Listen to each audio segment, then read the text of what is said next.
Welcome to Ninjago. This is so nostalgia. Oh my god. Who else watched this as a kid? Now there's gonna be like a lot of things I do cut because like YouTube does like to hammer in it. Maybe I have to make it, like a little bit scribbly or something. Maybe lower down the volume, but who knows? Anyway, to the show. The title card, the most nostalgia thing ever. Honestly, I don't care. On the monastery, before it burns down, we never see it again. You know what's weird?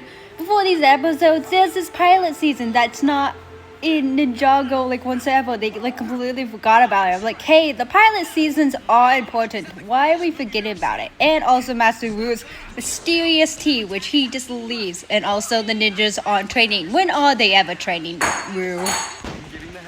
The boys playing video games. Of course they're playing video games. I was like, what video game are they playing?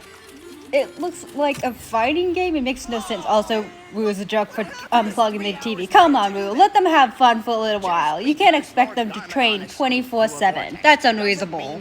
And that is Kai's voice. It coming out of Cole's mouth. Yes, that happens a whole bunch of times. And it's kind of funny, but also dumb. We just don't talk about it. Also, Wu kicks the pizza. Wu, you could have hit him. I'm pretty sure you did hit him.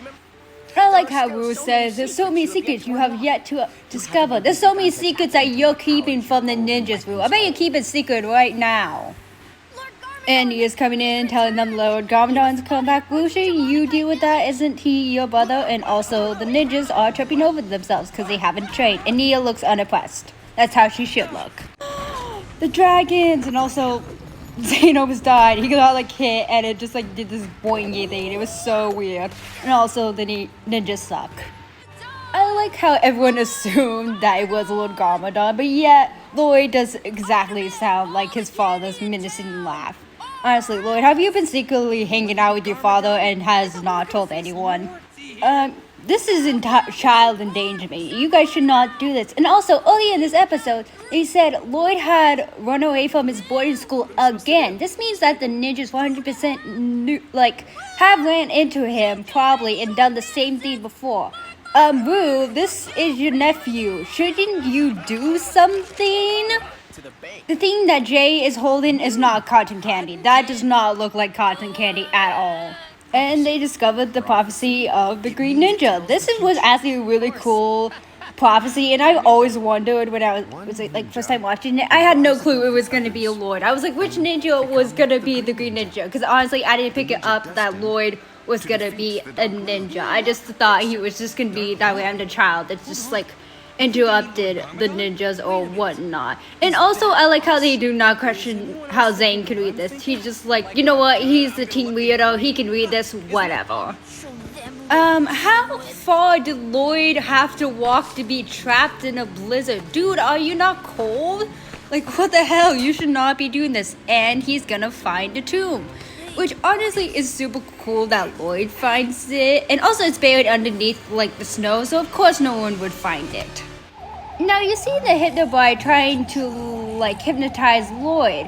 Why does it not work automatically? As we see like when they go to the village, that the other people get hypnotized quite easy.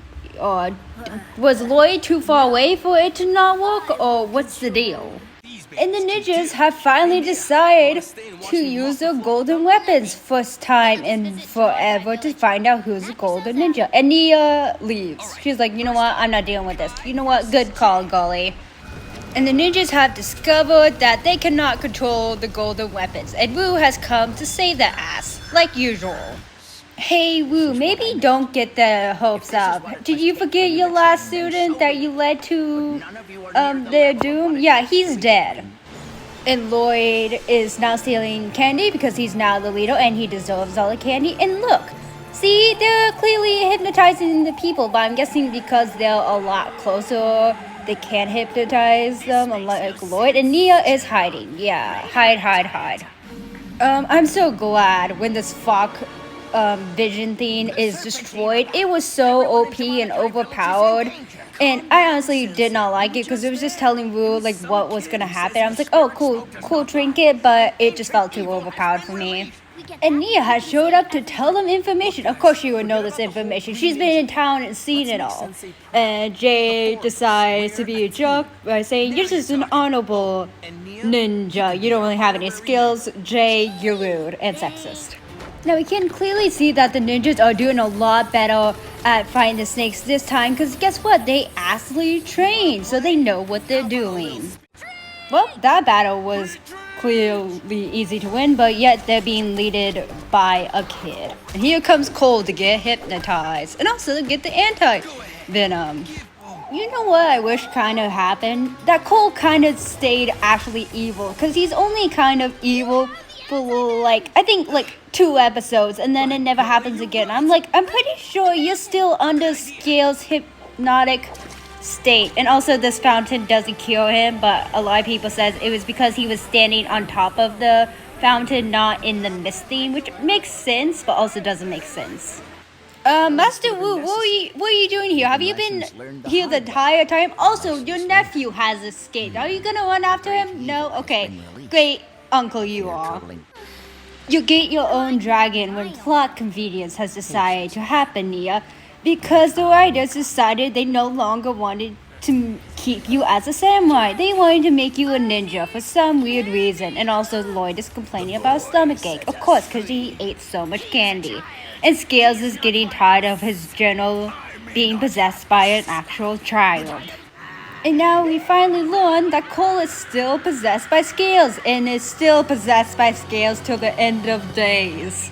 Anyway, I'm Savannah Cassie, and hopefully you guys did enjoy the first episode of Ninjago, and I will keep doing videos like this, because honestly, I love Ninjago, and I also will do other shows or TV stuff, and I may have to blur the screen or do weird editing to just get this across, because sometimes YouTube can be weird about that. But anyway, please comment and subscribe to the channel if you enjoyed this.